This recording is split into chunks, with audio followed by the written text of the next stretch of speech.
ছুটির দিনেও তীব্র গ্যাস সংকট, মিলছে না পর্যাপ্ত সিএনজি। ঢাকার বাইরে লোডশেডিংয়ে বিপর্যস্ত জনজীবন। যান্ত্রিক ত্রুটিতে বড়পুকুরিয়ার প্রথম ইউনিটের উৎপাদন বন্ধ। প্রধানমন্ত্রীকে দ্বিপাক্ষিক সফরের আমন্ত্রণ ভারতের, ব্রিক্সেও দাওয়াত জানালো পররাষ্ট্র দপ্তর। আগামী সপ্তাহে দিল্লি যেতে পারেন তারেক রহমান, বলছে ভারতীয় গণমাধ্যম।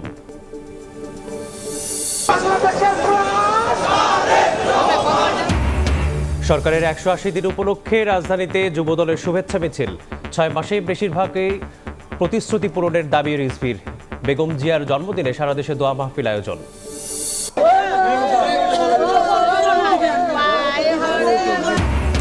শিপইয়ার্ডে ট্যাঙ্কার কাটার সময় ছড়ায় বিষাক্ত গ্যাস, আক্রান্ত হয়ে ৯ শ্রমিকের মৃত্যু। সীতাকুণ্ডে দুর্ঘটনায় গুরুতর অসুস্থ ১৩, ছিল না পর্যাপ্ত নিরাপত্তা।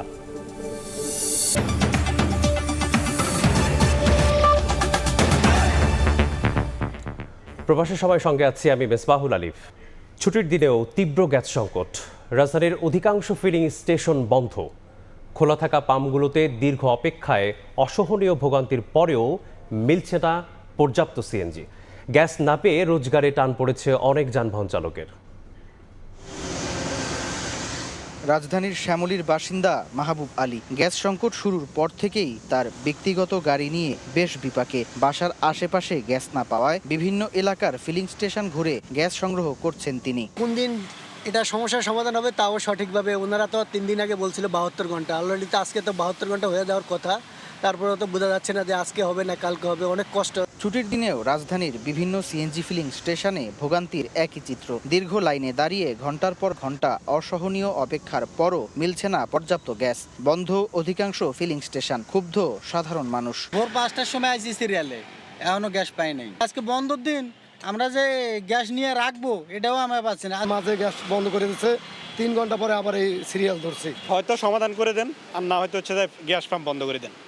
গ্যাস দেওয়ার দরকার নাই, সব গাড়ি এলপিজিতে চলে যাক, আর যার সামর্থ্য থাকবে সে তেলে চালাবে। লাইনে দাঁড়িয়ে দীর্ঘ সময়ের অপেক্ষায় মেজাজ হারাচ্ছেন চালকদের অনেকে। তৈরি হচ্ছে বিশৃঙ্খলা। পাম্প সংশ্লিষ্টরা বলছেন, একদিকে ব্যবসায়িক ক্ষতি, অন্যদিকে বিশৃঙ্খলা নিয়ন্ত্রণেও হিমশিম পরিস্থিতি। গত মাসে 10 লাখ বা 13 লাখ টাকা লসে আছে, যেগুলো খরচের বাদ দিয়ে আমাদের স্টাফদের বেতন দিয়া আমরা লসে আছি। আমরা যেরকম গ্যাস পাচ্ছি সেরকমই দিচ্ছি। দীর্ঘ সারি লাইন হয়ে থাকে, পাবলিকরাও আমাদের সাথে উত্তর ব্যবহার করে, তারপরে আমরা যেটা পাচ্ছি সেটাই দিতে পারছি। কখনো রোদ, কখনো বৃষ্টি, আর এর মধ্যেই গ্যাসের জন্য দীর্ঘ প্রতীক্ষা। রাজধানীর প্রতিটি সিএনজি ফিলিং স্টেশনে ভোগান্তির একই চিত্র। এর শেষ কোথায় জানে না কেউ।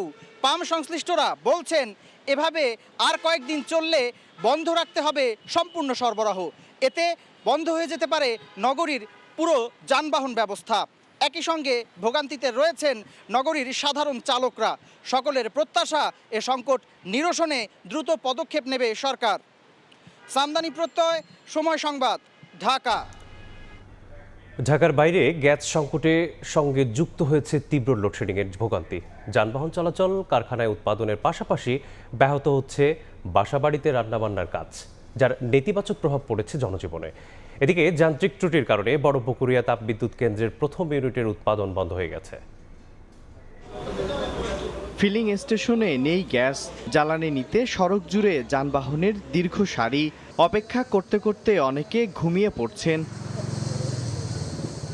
কমছেই না গ্যাস ও বিদ্যুৎ সংকট। গ্যাস না থাকায় যানবাহন চলাচল, বাসাবাড়িতে রান্না করা ও শিল্প কারখানায় উৎপাদন ব্যাহত হচ্ছে। এর নেতিবাচক প্রভাব পড়েছে জনজীবনে। ফিলিং স্টেশনে দীর্ঘ সময় অপেক্ষা করে ভোগান্তিতে পড়েছেন যান চালকরা। কিছু স্টেশনে গ্যাস মিললেও তা প্রয়োজনের তুলনায় অপ্রতুল বলছেন তারা। আর শিল্প সংশ্লিষ্টরা বলছেন, দ্রুত সংকটের সমাধান না হলে দেশের রপ্তানি খাত বড় ঝুঁকির মুখে পড়তে পারে।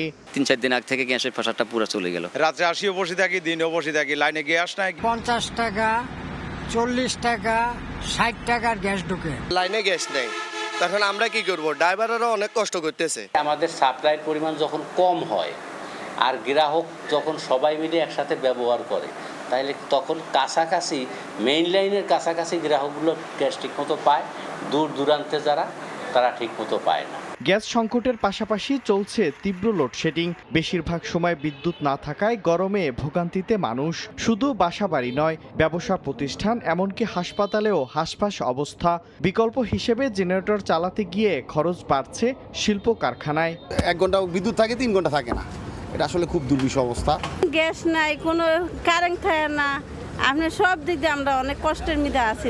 এদিকে শুক্রবার সকালে পাম্পে যান্ত্রিক ত্রুটির কারণে দিনাজপুরের বড় পুকুরিয়া তাপবিদ্যুৎ কেন্দ্রের 1 নম্বর ইউনিটের উৎপাদন বন্ধ হয়ে গেছে। ইউনিটটি চালু করতে একদিন সময় লাগতে পারে বলে জানিয়েছে কর্তৃপক্ষ। মিরন আহমেদ, সময় সংবাদ। নাগরিক সংকট নিয়ে আলোচনার জন্য সংসদে জরুরি অধিবেশন ডাকার আহ্বান জানিয়েছেন বিরোধী দলীয় নেতা ডক্টর শফিকুর রহমান।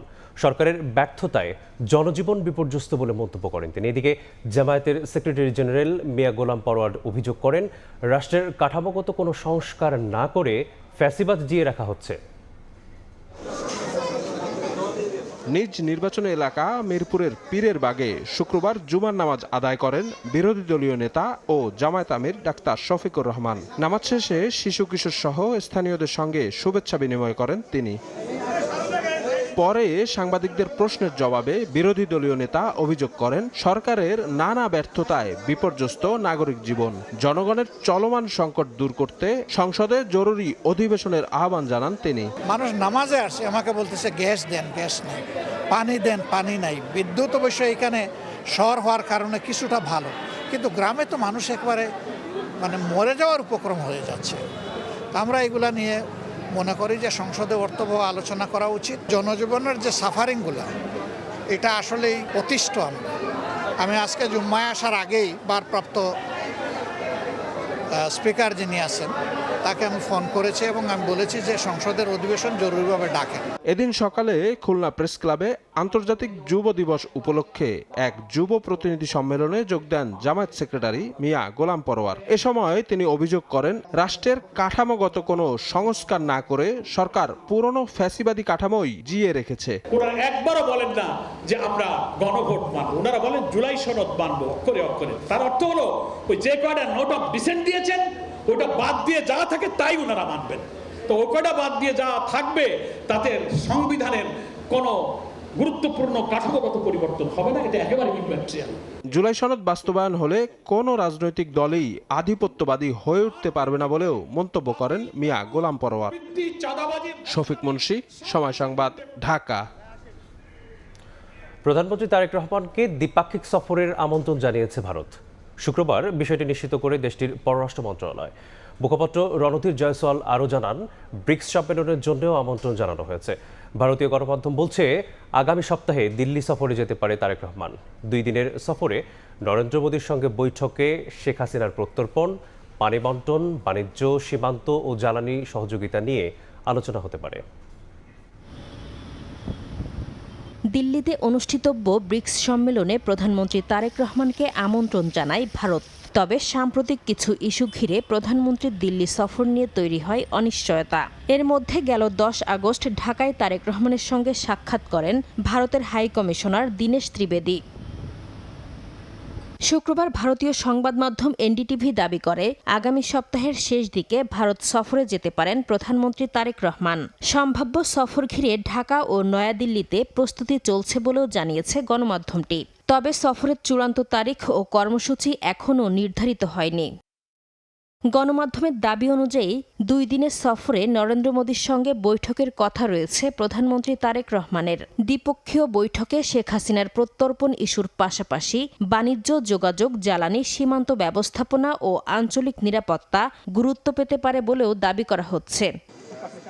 এদিকে নিয়মিত ব্রিফিংয়ে শুক্রবার ভারতের পররাষ্ট্র মন্ত্রণালয় জানায়, প্রধানমন্ত্রী তারেক রহমানকে দ্বিপাক্ষিক সফরের জন্য আমন্ত্রণ জানিয়েছে দেশটির সরকার। We have extended invitation to the Prime Minister of Bangladesh for a bilateral visit. We've also extended an invitation to the Prime Minister of Bangladesh for a visit to India for the outreach session of the BRICS summit. ব্রিফিংয়ে বাংলাদেশে diesel সরবরাহের বিষয়েও প্রশ্ন করা হয়।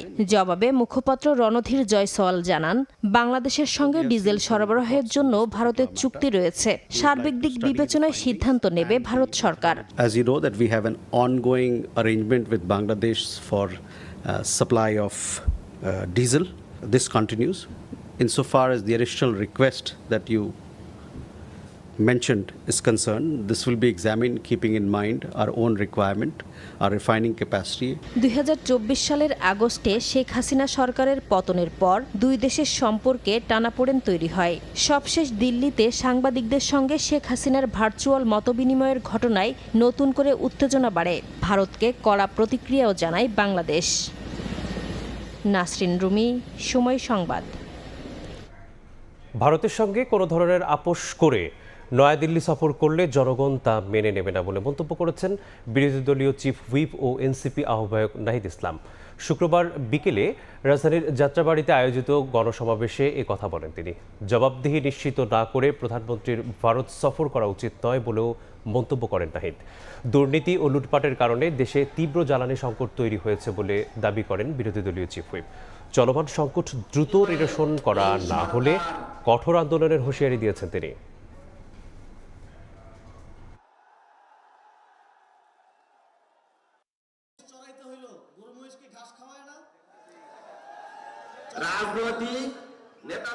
এই সরকার যদি গণভোটের গণনায় বাস্তবায়ন না করে আমরা এই সরকারকে ক্ষমতায় থাকতে দেব না। এই সরকার যদি গ্যাস সরবরাহ করতে না পারে, গ্যাসের দাম যদি দাম না কমায়, বিদ্যুৎ যদি সরবরাহ করতে না পারে, কলকারখানা বন্ধ হয়ে যাচ্ছে, শিল্প কারখানা বন্ধ হয়ে যাচ্ছে, ব্যবসা বাণিজ্য বন্ধ হয়ে যাচ্ছে, চাঁদাবাজির কারণে কেউ ব্যবসা করতে পারছে না। এই সকল পরিস্থিতির যদি পরিবর্তন করতে না পারে আমরা এই সরকারকে ক্ষমতায় থাকতে দেব না। সরকারের 180 দিন পূর্তি উপলক্ষে রাজধানীতে বর্ণাঢ্য আনন্দ মিছিল করে যুবদল। 6 মাসের বেশিরভাগ প্রতিশ্রুতি পূরণের দাবি করেন বিএনপির সিনিয়র যুগ্ম মহাসচিব রুহুল কবির রিজভী। এদিকে প্রয়াত সাবেক প্রধানমন্ত্রী বেগম খালেদা জিয়ার জন্মবার্ষিকীতে শনিবার সারা দেশে দোয়া মাহফিলের আয়োজন করেছে বিএনপি।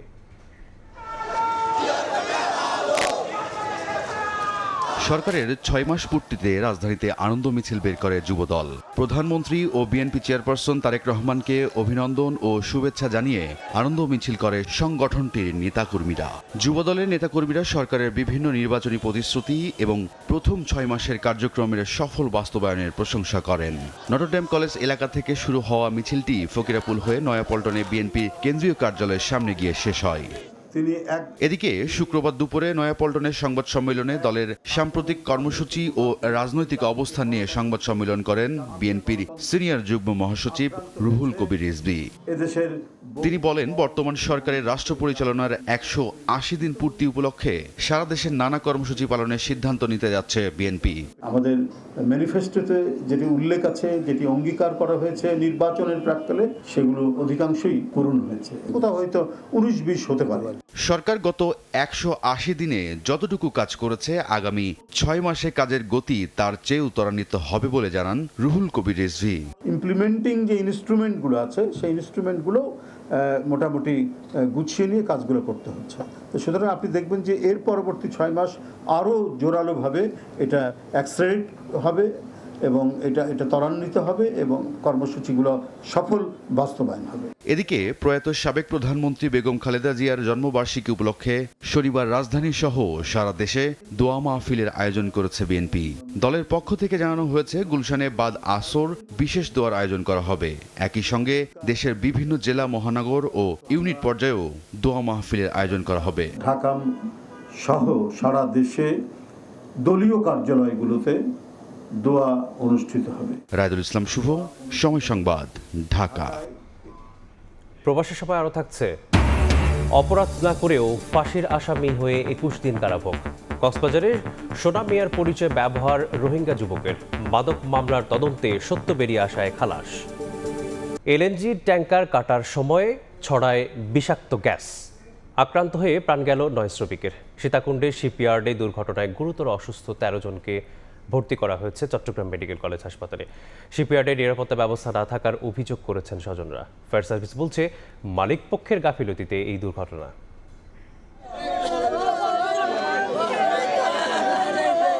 অন্যান্য দিনের মতো চট্টগ্রামের সীতাকুণ্ডের ভাটিয়ারির জাহাজ ভাঙা কারখানা ফেরদৌস স্টিলে কাজ করছিলেন শ্রমিকরা। হঠাৎ করে কারখানার ভেতর থেকে শ্রমিকদের চিৎকার শোনা যায়। প্রত্যক্ষদর্শীরা জানান শুক্রবার সকালে ফেরদৌস স্টিল শিপ ব্রেকিং ইয়ার্ডে পুরনো এলএনজি ট্যাঙ্কার কাটার কাজ করছিলেন শ্রমিকরা। এই সময় বিষাক্ত গ্যাস নির্গত হতে শুরু করে। ইয়ার্ডের ভেতরেই অজ্ঞান হয়ে পড়েন অনেকে। তাদের উদ্ধার করতে এগিয়ে যান অন্য শ্রমিকরা। কাটিং করার সাথে সাথে বিষাক্ত গ্যাসগুলা লিক হওয়ার কারণে যে কাটিং করতে নামছে উনি জায়গাতে শেষ। 6 জন লোক এইভাবে পড়ে আছে, তখন ওই 6 জন লোককে আমরা কি নিজের হাতে করি ওই দিক থেকে কিছু দিকে আনি দেওয়ার পর আরগুলা নিয়ে আসে। এতবার ইন্ডাস্ট্রাকচার অ্যাম্বুলেন্স নাই কেন? আর এতগুলো গণ্যমান্য ব্যক্তিরা আছে, দরজা খুলতে বলছে, দরজা খুলে নাই কেন? সবাইকে এখানে আইনের আওতায় আনা হোক যারা এতে জড়িত আছে। গ্যাসের তীব্রতায় ঘটনাস্থলে 3 জন মারা যান। বাকিদের উদ্ধার করে স্থানীয় হাসপাতাল ও চট্টগ্রাম মেডিকেল কলেজে নিয়ে গেলে সেখানে আরও 6 জনকে মৃত ঘোষণা করেন চিকিৎসক। স্বজনদের অভিযোগ, পর্যাপ্ত নিরাপত্তা ব্যবস্থা না থাকায় বিষাক্ত গ্যাসে আক্রান্ত হয়ে শ্রমিকরা মারা গেছে। বিষাক্ত গ্যাস তো সবার কি আক্রমণ করে হলো। গ্যাস ঢুকে না, মাস্ক আছে কতগুলো, ওরা এগুলো ব্যবহার করা নেই, এরা সেফটি নেই, এটা কোনো সেফটি নেই, এই সেফটি নেই দিয়ে অবস্থা হয়ে গেছে। মালিক পক্ষের দাবি, ছুটির দিন হওয়াতে সব নিরাপত্তা ব্যবস্থা থাকার পরেও সঠিকভাবে উদ্ধার তৎপরতায় দেরি হয়েছে। তবে হতাহতদের ক্ষতিপূরণ দেওয়ার আশ্বাস দিয়েছেন তারা।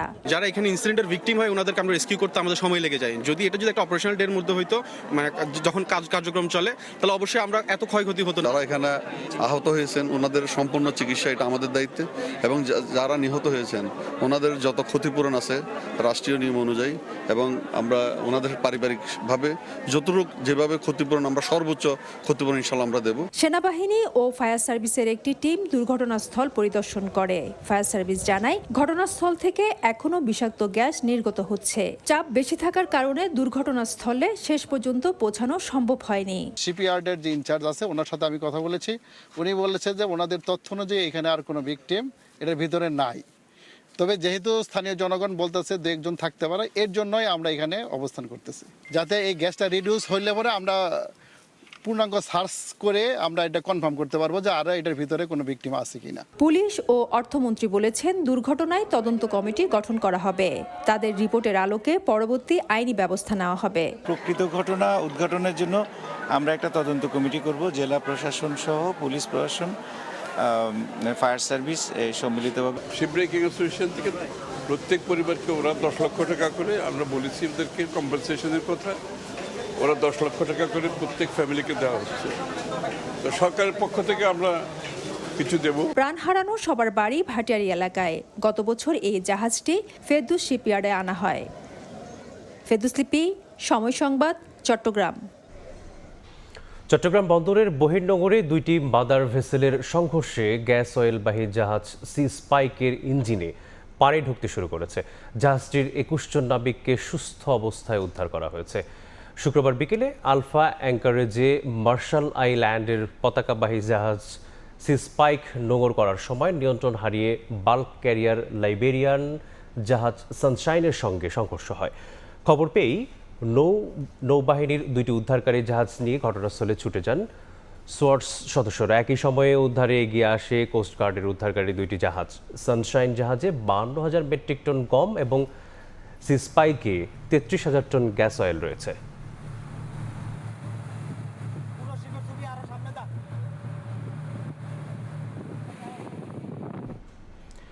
এবার সরকারের 180 দিনের বিশেষ প্রতিবেদন।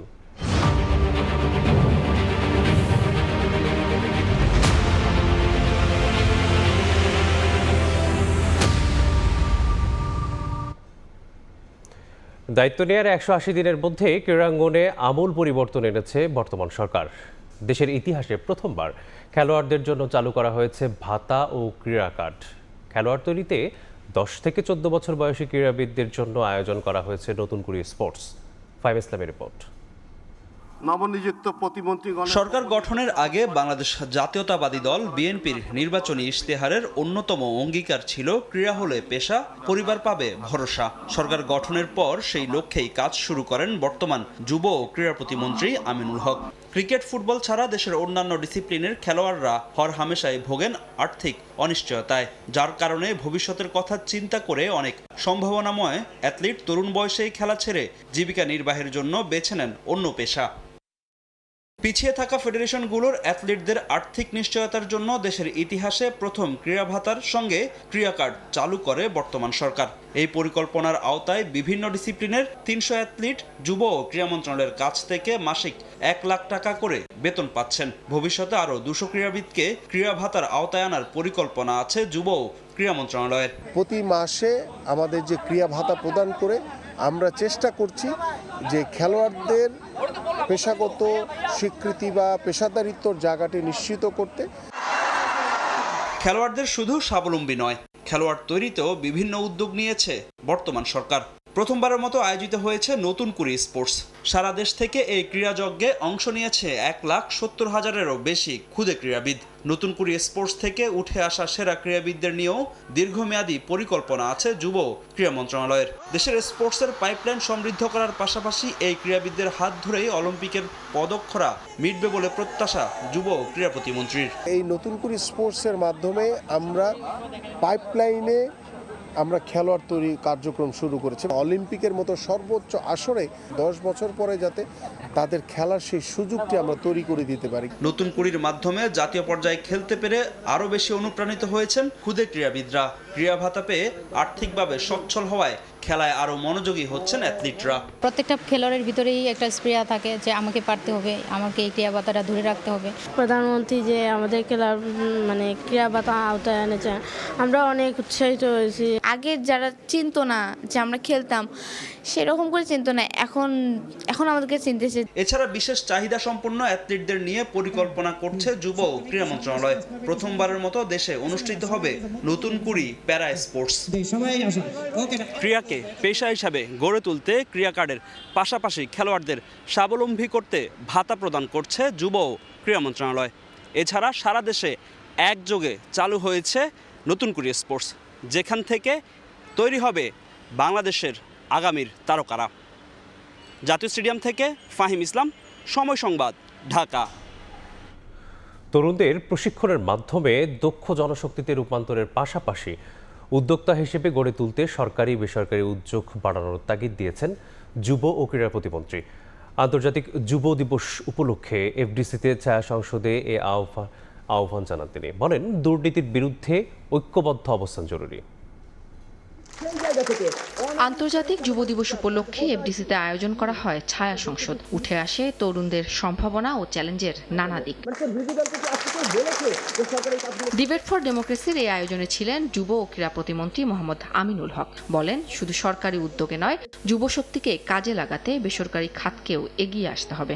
আশা করব যে আমাদের এই দক্ষ যুবশক্তি গড়ে তোলার জন্য সরকারের যেমন ভূমিকা রয়েছে, ঠিক তেমনি বেসরকারিভাবেও সকলের ভূমিকা রয়েছে। প্রশিক্ষণের মাধ্যমে তরুণদের দক্ষ করে কর্মসংস্থানের সুযোগ তৈরির উপর গুরুত্ব আরোপ করেন মন্ত্রী। ট্রেনারদেরও ট্রেনিং প্রয়োজন আছে কিনা সে বিষয়গুলো কিন্তু আমি নিয়ে কাজ করছি এবং তাদেরকে আরো দক্ষ করার জন্য এবং আমাদের প্রত্যেকটি যে প্রশিক্ষণের যে ট্রেড রয়েছে 83টি, সেগুলো নিশ্চিত করার জন্য এবং সঠিকভাবে প্রশিক্ষণ হচ্ছে কিনা সেগুলো নিশ্চিত করার জন্য আমি নিজে সরাসরি মনিটর করছি। Debate for democracy chairman Hasan Ahmed Chowdhury Kiron বলেন, বর্তমান সরকার কর্মমুখী শিক্ষার গুরুত্ব দিচ্ছে। সরকার যদি এই 1 কোটি কর্মসংস্থানের ব্যবস্থা করতে পারে, প্রশিক্ষিত জনগোষ্ঠী তৈরি করে, দক্ষ জনগোষ্ঠী তৈরি করে, বিদেশে প্রফেশনালস প্রেরণ করে, অতি দক্ষ কর্মী প্রেরণ করে, আমরা মনে করি আমাদের বাংলাদেশের কর্মসংস্থানের বেকারত্বের যে খরা যাচ্ছিল, বেকারত্বের যে সমস্যা যাচ্ছিল, সেই সমস্যাটাকে এই সরকার ওভারকাম করতে পারবে। অনুষ্ঠানে অন্যতম আকর্ষণ ছিল ছায়া সংসদ বিতর্ক প্রতিযোগিতা। তারুণ্যের কর্মসংস্থান, দক্ষতা উন্নয়ন এবং দেশের উন্নয়নে যুবশক্তির ভূমিকা নিয়ে দুই দলের বিতর্কিকদের যুক্তির ঝড়ে জমে ওঠে প্রতিযোগিতা। শেষ পর্যন্ত বিতর্কে হা পক্ষ জয়ী হয়ে বিজয়ের মুকুট ওঠে সরকারি দলের মাথায়। উম্মে হানি, সময় সংবাদ, ঢাকা। 7 এএসপি সহ পুলিশের আরও 56 কর্মকর্তাকে বাধ্যতামূলক অবসরে পাঠিয়েছে সরকার। স্বরাষ্ট্র মন্ত্রণালয় থেকে জারি করা হয়েছে এই প্রজ্ঞাপন। বাধ্যতামূলক অবসরে পাঠানো কর্মকর্তাদের মধ্যে 7 জন সহকারী পুলিশ সুপার আর 49 জন পরিদর্শক। আলাদা প্রজ্ঞাপনে বলা হয়, এই 56 কর্মকর্তার চাকরির বয়স 25 বছর পূর্ণ হয়েছে। এজন্য সরকারি চাকরি আইনের 45 ধারার বিধান অনুযায়ী জনস্বার্থে সরকারি চাকরি থেকে অবসরে পাঠানো হলো। কর্মকর্তারা সবাই সহকারী পরিদর্শক হিসেবে পুলিশে যোগ দিয়েছিলেন। মোহাম্মদপুরে কিশোর গ্যাং গ্রুপের নেতা অ্যালেক্স ইমন হত্যার 4 মাস পর মামলার অন্যতম আসামি জহিরুল ইসলাম ওরফে বিপুল ও পিঞ্জিরা রাব্বি সহ 5 জনকে গ্রেপ্তার করেছে র্যাব। তাদের কাছ থেকে 2টি বিদেশি পিস্তল সহ 7টি ধারালো অস্ত্র উদ্ধার করা হয়েছে। 12 এপ্রিল বিকেলে মোহাম্মদপুরের রায়ের বাজার বুদ্ধিজীবী সড়কের বেরিবাদ এলাকায় 2 কিশোর গ্যাংয়ের মধ্যে সংঘর্ষ বাধে। এ সময় প্রতিপক্ষের ভয়াবহ হামলার শিকার হয় কিশোর গ্যাং অ্যালেক্স গ্রুপের প্রধান ইমন ওরফে অ্যালেক্স ইমন। তাকে কুপিয়ে পায়ের গোড়ালি বিচ্ছিন্ন করা হয়। পরে চিকিৎসাধীন অবস্থায় মৃত্যু হয় তার। ঘটনার সিসিটিভি ফুটেজ সামাজিক যোগাযোগ মাধ্যমে ভাইরালের পর সারা দেশেই শুরু হয় আলোড়ন। ঘটনার সঙ্গে জড়িত কিশোর গ্যাংয়ের বেশিরভাগ সদস্যই গা ঢাকা দেয়। 4 মাসের বেশি সময় পর বৃহস্পতিবার মধ্যরাতে এ হত্যায় জড়িত কিশোর গ্যাংয়ের সদস্যদের সন্ধান পায় র্যাব 2। অভিযান হয় মোহাম্মদপুরের কাটাসুর ও কেরানীগঞ্জে। গ্রেফতার করা হয় ইমন হত্যার অন্যতম আসামি কিশোর গ্যাং নেতা জহিরুল ইসলাম রিপল ওরফে বিপুল, পিঞ্জিরা রাব্বি সহ 5 জনকে। অভিযানে উদ্ধার হয় 2টি বিদেশি পিস্তল, একটি 1নলা বন্দুক এবং 7টি ধারালো অস্ত্র। র্যাব 2-এর আভিযানিক দলটি আসামি পিঞ্জিরা রাব্বি দেওয়ার তথ্য মতে মোহাম্মদপুর এলাকার আলোচিত অ্যালেক্স ইমন হত্যা মামলার 7 নম্বর আসামি জহিরুল ইসলাম ওরফে রিপেল ওরফে বিপুলকে একটি বিদেশি পিস্তল সহ গ্রেপ্তার করে। শুক্রবার বিকেলে রাজধানীর কারওয়ান বাজার র্যাবের মিডিয়া সেন্টারে সংবাদ সম্মেলনে র্যাব 2-এর অধিনায়ক আরও বলেন, গ্রেফতার বিপুল, পিঞ্জিরা রাব্বি সহ 5 জন ইমন হত্যা ছাড়াও ছিনতাই সহ বিভিন্ন অপরাধে জড়িত। জব্দকৃত আলামত ও গ্রেপ্তারকৃত আসামিদের বিরুদ্ধে পরবর্তী আইনানুগ ব্যবস্থা প্রক্রিয়াধীন রয়েছে। আমরা গডফাদারদেরকে গ্রেপ্তার করছি দেখেই মোহাম্মদপুর আগের তুলনায় অনেকটা স্থিতিশীল এবং আমরা আশা করি অদূর ভবিষ্যতে, নিকট ভবিষ্যতে মোহাম্মদপুর আরও বেশি নিরাপত্তা প্রিয় হবে এবং সবাই নিরাপদে মোহাম্মদপুরে বসবাস করতে পারবে। এর আগে ইমন হত্যা মামলায় বেশ কয়েকজন আসামিকে গ্রেফতার করেছে আইন শৃঙ্খলা বাহিনী। দিন মোহাম্মদ সাব্বির, সময় সংবাদ, ঢাকা।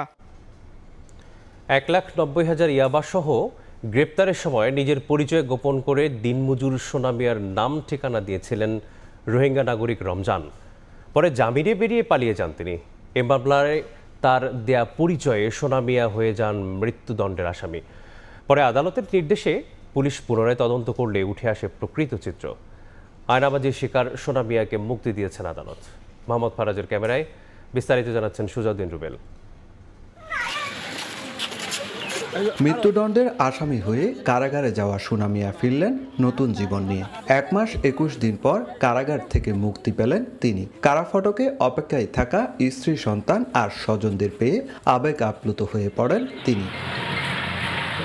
ঘটনা 2020 সালে। ওই বছরের 1 মার্চ কক্সবাজারের রামুতে গোয়েন্দা পুলিশের অভিযানে 1,90,000 পিস ইয়াবা সহ গ্রেপ্তার হন 5 জন। ওই ঘটনায় করা মামলায় এক আসামির কাছে পাওয়া জন্ম নিবন্ধনের ফটোকপি সূত্র ধরে আসামি করা হয় সোনা মিয়া নামে এক ব্যক্তিকে। একই বছর সেপ্টেম্বরে আদালতে দেয়া অভিযোগপত্রেও বলা হয় সোনা মিয়ার প্রকৃত নাম ঠিকানা যাচাই করা সম্ভব হয়নি। 2022 সালের জুনে জামিনে বেরিয়ে আত্মগোপনে চলে যান সোনা মিয়া নামধারী ওই আসামি। দীর্ঘ বিচারিক প্রক্রিয়া শেষে চলতি বছরের ফেব্রুয়ারিতে সোনা মিয়া সহ 2 আসামিকে মৃত্যুদণ্ড দেন আদালত। এরপর 23 জুন গ্রেপ্তার হন প্রকৃত সোনা মিয়া। আদালতে তিনি দাবি করেন ওই মামলার সঙ্গে তার কোনো সম্পৃক্ততা নেই। এই বিষয়টা তো আমার কাছে যোগসাধ্য সেজন্য মনে হয়েছে যে তারা একসাথেই ছিল, একই জায়গায় ছিল বছরের পর বছর। তার এনআইডিটা সে কেন ব্যবহার করবে যদি যোগসাজশ না থাকে? আইনজীবী জানান 4টি সত্ত্বে তাকে মুক্তি দিয়েছেন আদালত। 4টি সত্যের মধ্যে তার এনআইডি, পাসপোর্ট যদি থাকে তাহলে এগুলো জমা রাখতে বলা হয়েছে, ঠিকানা পরিবর্তন না করতে বলা হয়েছে। সোনা মিয়ার দাবি, এই আয়নাবাজির নেপথ্যে থাকা প্রকৃত আসামি রমজানকে দ্রুত গ্রেপ্তার করে দৃষ্টান্তমূলক শাস্তি দিতে হবে। কারাগারে যখন আমার জিজ্ঞেস করে তুমি কিসের মামলা জানো, আমি স্যার জানি না, আমার কোনো মামলা নাই, তোমার মৃত্যুদণ্ড। সোনা মিয়া কক্সবাজার পৌরসভার 1 নম্বর ওয়ার্ডে কুতুবদিয়াপাড়া বাসিন্দা। সুজাউদ্দিন রুবেল, সময় সংবাদ, কক্সবাজার।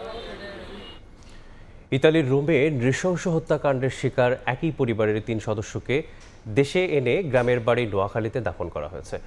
সঙ্গে ফেরেন পরিবারের আরেক সদস্য, হামলায় গুরুতর আহত অয়ন। গ্রামের বাড়িতে মরদেহ পৌঁছালে কান্নায় ভেঙে পড়েন স্বজনরা। হত্যাকাণ্ডের 1.5 মাস পর নোয়াখালীতে নিজ গ্রামের বাড়িতে ফিরল ইতালি প্রবাসী একই পরিবারের 3 সদস্যের নিথর দেহ। এ সময় কান্নায় ভেঙে পড়েন স্বজনরা। পুরো পরিবার হারানোর ক্ষত আর তাদের মরদেহের ভার নিয়ে দেশে ফিরলেন আমির হোসেন অয়ন। আততায়ীর আক্রমণে বাবা, মা ও ছোট বোন প্রাণ হারালেও বেঁচে যান তিনি। গত ২৬ জুন ইতালির রোমে হত্যাকাণ্ডের শিকার হন অয়নের বাবা, মা ও বোন। বাসায় ফিরে ঘটনাস্থলে শাহাদত হোসেন নামের এক ব্যক্তিকে দেশীয় অস্ত্র হাতে দেখতে পান অয়ন। জানান তাকে হামলা করে পালিয়ে যায় শাহাদত। অচেতন অবস্থায় অয়নকে উদ্ধার করেন প্রতিবেশীরা। অয়ন ও তার স্বজনদের দাবি, নিহত বাবুলের কাছে ১৬ লাখ টাকা পেতেন শাহাদাত। এরই জেরে বাবুলকে বিভিন্ন সময় হুমকি দিচ্ছিল শাহাদাত। অভিযুক্তকে গ্রেপ্তার করে দৃষ্টান্তমূলক শাস্তির দাবি স্বজন ও এলাকাবাসীর। এত বড় একটা ঘটনা ঘটিয়ে সেই পার পাওয়ার কোনো সুযোগ নাই, তাকে অবশ্যই আইনের মুখোমুখি করতে হবে। আমরা খুনির সর্বোচ্চ সাজা কামনা করি। খুনি যদি বাংলাদেশে এসে থাকে, যেন এই দেশের আইনে তার বিচার হয়। বাদ মাগরিব জানাজা শেষে ৩ জনের মরদেহ পারিবারিক কবরস্থানে দাফন করা হয়। এদিকে এখনও পলাতক আছেন একমাত্র অভিযুক্ত শাহাদাত হোসেন। সময় সংবাদ, নোয়াখালী। প্রবাসের সময় আরও থাকছে, প্রথম বাংলাদেশি হিসেবে অস্ট্রেলিয়ায় সেঞ্চুরি তানজিদের। অল্পের জন্য শতক মিস সন্তোষ। ডারউইনের টেস্টে ব্যাটিংয়েও রাজত্ব টাইগারদের। দ্বিতীয় দিনের শেষে ১৫৩ রানের লিড। আইএফএল ওয়াটার পাম্পের রোটর এখন আরো উন্নত আর বিদ্যুৎ সাশ্রয় হয় ২০% পর্যন্ত। যশোরে পুকুরে ডুবে ২ বোন সহ ৩ শিশুর মৃত্যু হয়েছে। শুক্রবার দুপুরে বাঘারপাড়ার জমদিয়া দক্ষিণ পাড়ায় এই দুর্ঘটনা ঘটে। স্বজনরা জানান, জুমার নামাজের আগে বাড়ির পাশে পুকুরে গোসলে নামে ১০ থেকে ১৩ বছর বয়সী ৩ শিশু, ফাহিমা খাতুন, লামিয়া আক্তার ও সুলতানা আক্তার। এক পর্যায়ে ৩ জনেই পুকুরে ডুবে যায়। তাদের উদ্ধার করে উপজেলা স্বাস্থ্য কমপ্লেক্সে নেওয়া হলে ৩ শিশুকেই মৃত ঘোষণা করেন কর্তব্যরত চিকিৎসক। পরে পরিবারের কাছে তাদের হস্তান্তর করা হয়।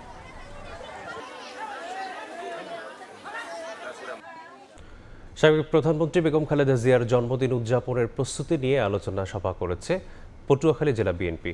শুক্রবার রাতে জেলা বিএনপি কার্যালয়ে আলোচনা সভা অনুষ্ঠিত হয়। কেন্দ্রের নির্দেশনা মেনে দোয়া ও মিলাদ মাহফিলের মাধ্যমে বেগম খালেদা জিয়ার জন্মদিন উদযাপনের সিদ্ধান্ত নেন তারা। এই সভা শেষে ১৫ই আগস্ট ঘিরে কার্যক্রম নিষিদ্ধ আওয়ামী লীগের তৎপরতার প্রতিবাদে বিক্ষোভ মিছিল করেন বিএনপি নেতাকর্মীরা। বলেন, আওয়ামী লীগের কেউ মাঠে নামলে প্রতিহত করা হবে।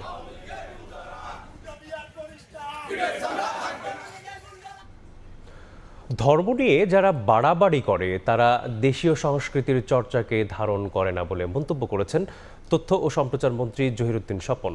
শুক্রবার জাতীয় প্রেস ক্লাবে কাওয়ালি সন্ধ্যা অনুষ্ঠানে এ মন্তব্য করেন তিনি। মন্ত্রী বলেন, কাওয়ালি উপমহাদেশে ইসলাম প্রচারের গুরুত্বপূর্ণ ভূমিকা রাখে। এ সময় পারস্পরিক ধর্মীয় মূল্যবোধ ও সম্প্রীতি বজায় রাখার আহ্বান জানান তিনি। সবাইকে ধন্যবাদ জানাচ্ছি, কারণ তারা তাদের একটি বিশাল এক অবদান রয়েছে। হযরত খাজা মঈনুদ্দিন চিশতি নিজামুদ্দিন আউলিয়া ধর্ম নিয়ে যারা বাড়াবাড়ি করে এবং যারা এটাকে একটা বিচ্ছিন্নভাবে দেখার চেষ্টা করে মানুষের দৈনন্দিন জীবনের বাইরে, তাদের থেকেও আলাদা। কাওয়ালির মতো এরকম একটা সংস্কৃতির চর্চা আমাদের উপমহাদেশে ইসলামের মতো শান্তির ধর্ম প্রচারের একটা বড় মাধ্যম হিসাবেই কাজ করেছে। কৃষি ও অর্থনীতিতে সমৃদ্ধ হলেও শিক্ষায় এখনও পিছিয়ে দিনাজপুর। সঠিক দিক নির্দেশনার অভাবেই শিক্ষার্থীরা কাঙ্ক্ষিত সাফল্য পাচ্ছে না বলে মন্তব্য করেছেন সমাজ কল্যাণ মন্ত্রী ডাক্তার AZM জাহিদ হোসেন।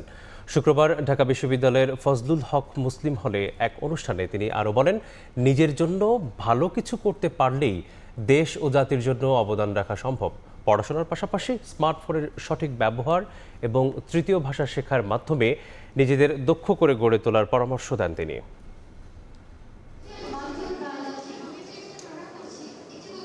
সব কিছু মিলিয়ে দিনাজপুরের নিজস্ব সক্রিয়তা আছে, স্বয়ংবরতা আছে। দুর্বলতা একটাই ছিল পড়াশোনার। আমাদের লিডারশিপটাও একটা মারাত্মক রকম স্কারসিটি ছিল, আমাদের নলেজের দুর্বলতা ছিল, গাইডেন্সের অভাব ছিল।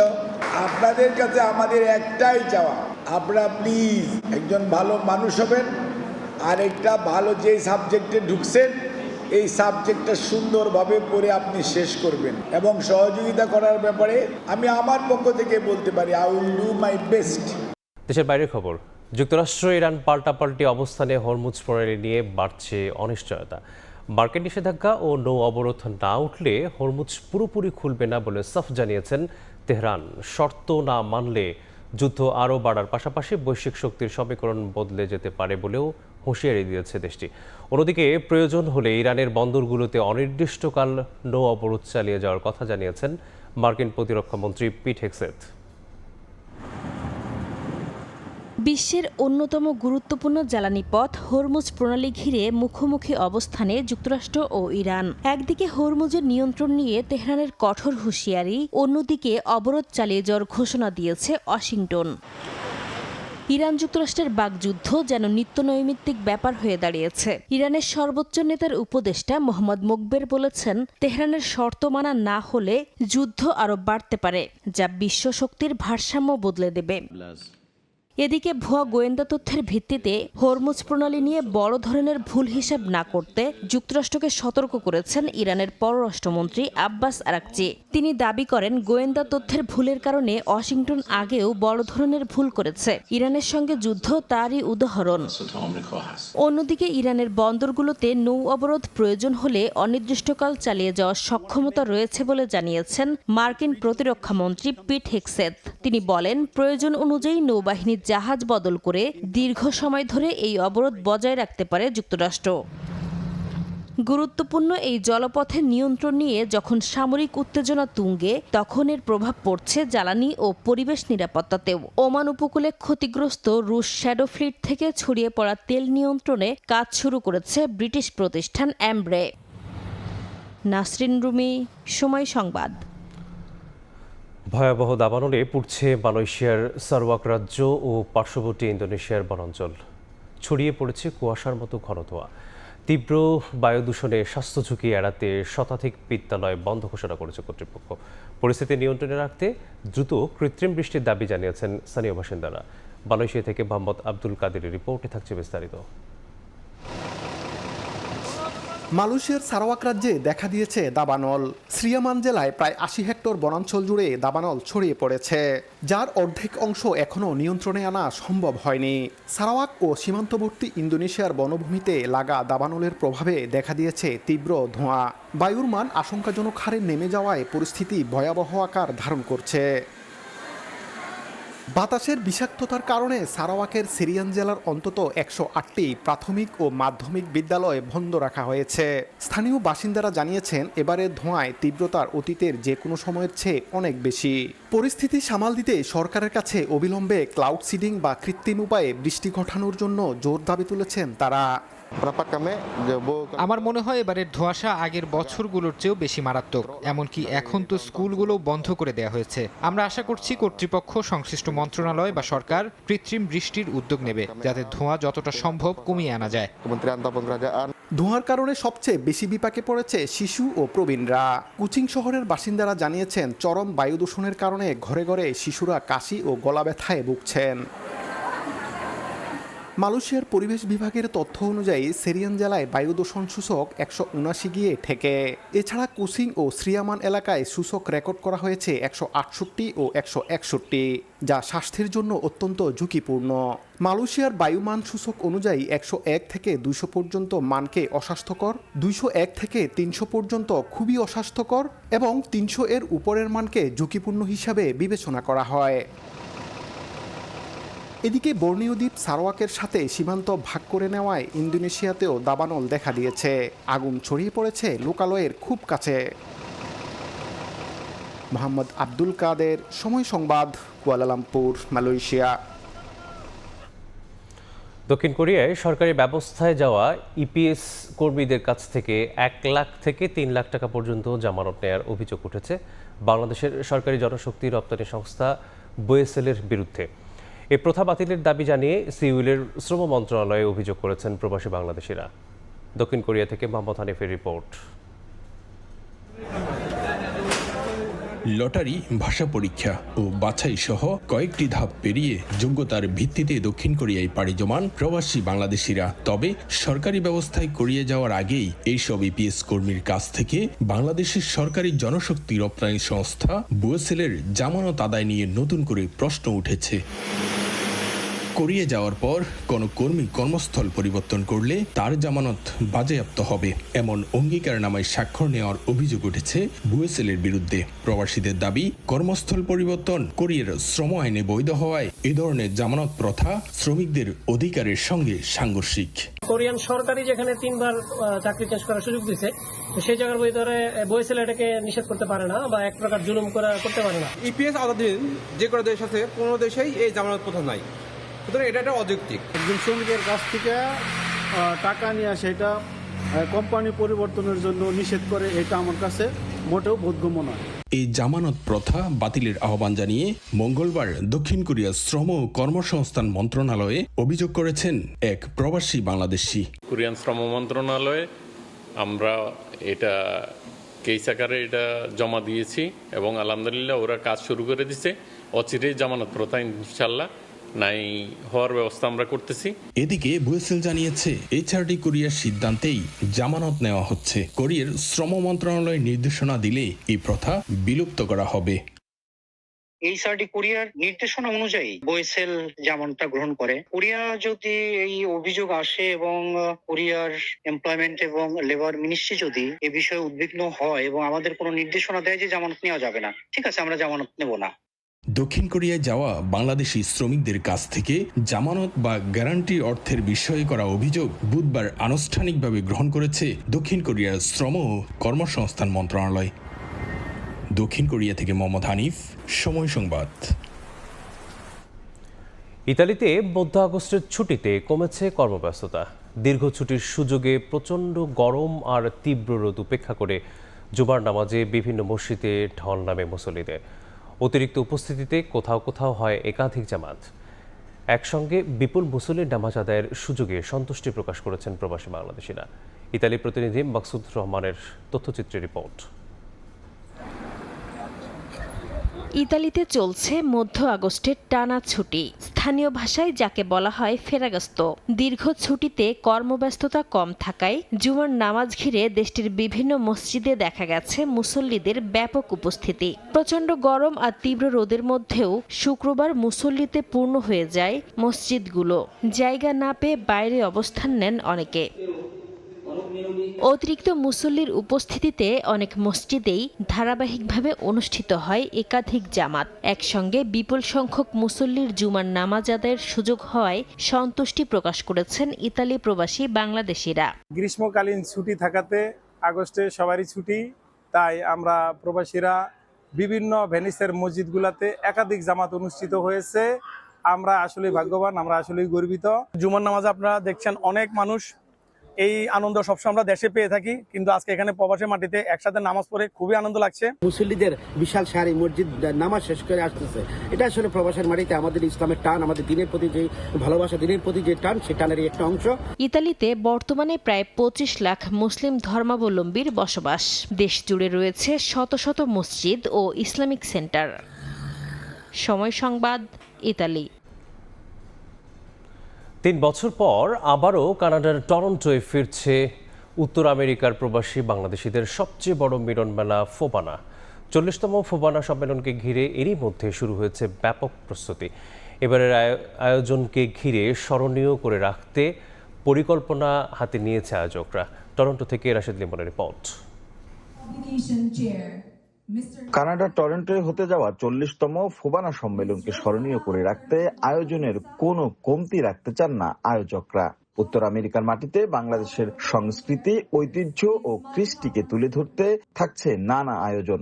স্পন্সর ও আয়োজক কমিটির সদস্যদের পরিচিতি অনুষ্ঠানে উঠে আসে এবারের আসর ঘিরে নানা পরিকল্পনা, সঙ্গে বাড়তি পাওনা বাংলাদেশ সোসাইটির 25 বছর উদযাপন আর টেস্ট অব বাংলাদেশ। এবারে ফোবানা শুধু সাংস্কৃতিক আয়োজন নয়, বরং উত্তর আমেরিকায় বেড়ে ওঠা নতুন প্রজন্মকে তাদের শেকড় ও বাঙালি সংস্কৃতির সঙ্গে পরিচয় করিয়ে দেওয়ার একটি বড় সুযোগ। দলমত ও শ্রেণী পেশার বিভেদ ভুলে সবাইকে একটি আনন্দঘন আয়োজনে একত্রিত করাই এর লক্ষ্য।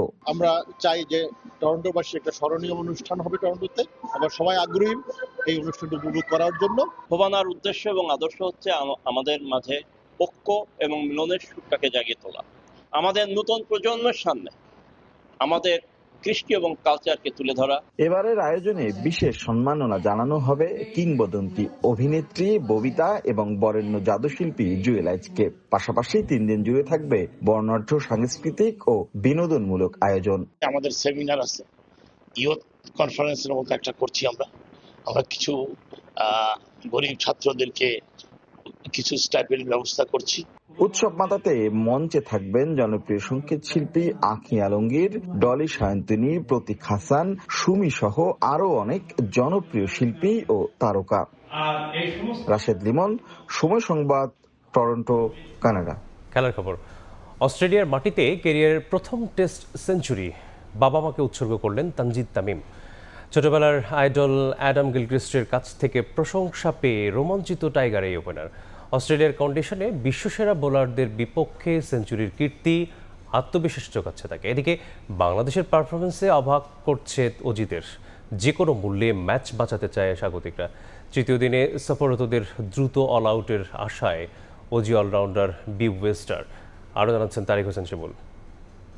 অজিরা যেখানে স্বপ্ন দেখেছিল 2 কিংবা 3 দিনে বাংলাদেশের বিপক্ষে টেস্ট ম্যাচটা জিতে নেয়ার, তারা এখন শঙ্কায় রয়েছেন এই ম্যাচটা হেরে যায় কিনা।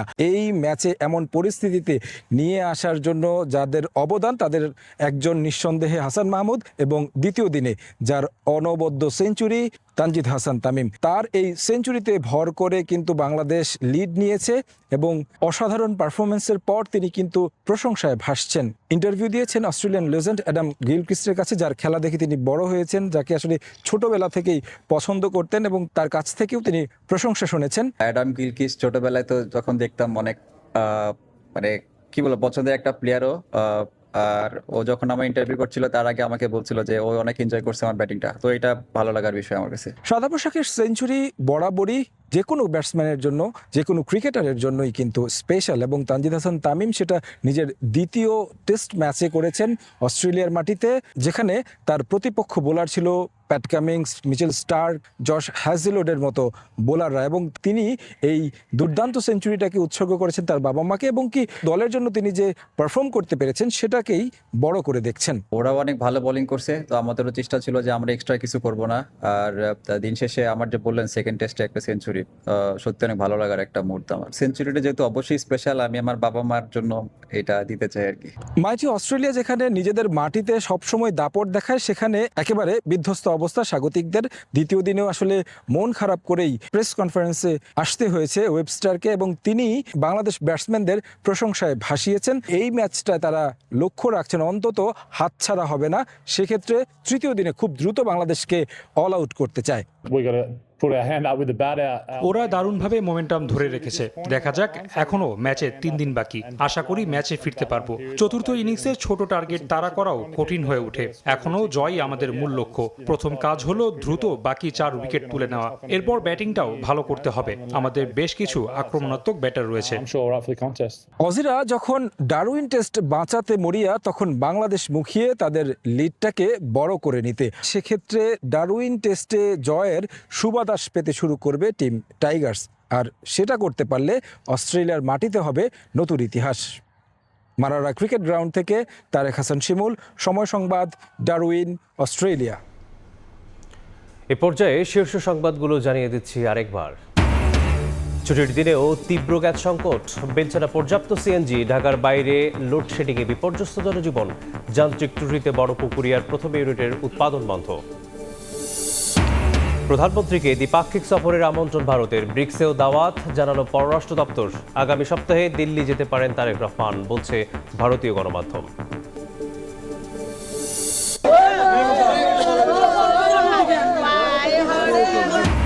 শিপইয়ার্ডে ট্যাঙ্কার কাটার সময় ছড়ায় বিষাক্ত গ্যাস। আক্রান্ত হয়ে 9 শ্রমিকের মৃত্যু। সীতাকুণ্ডে দুর্ঘটনায় গুরুতর অসুস্থ 13। ছিল না পর্যাপ্ত নিরাপত্তা।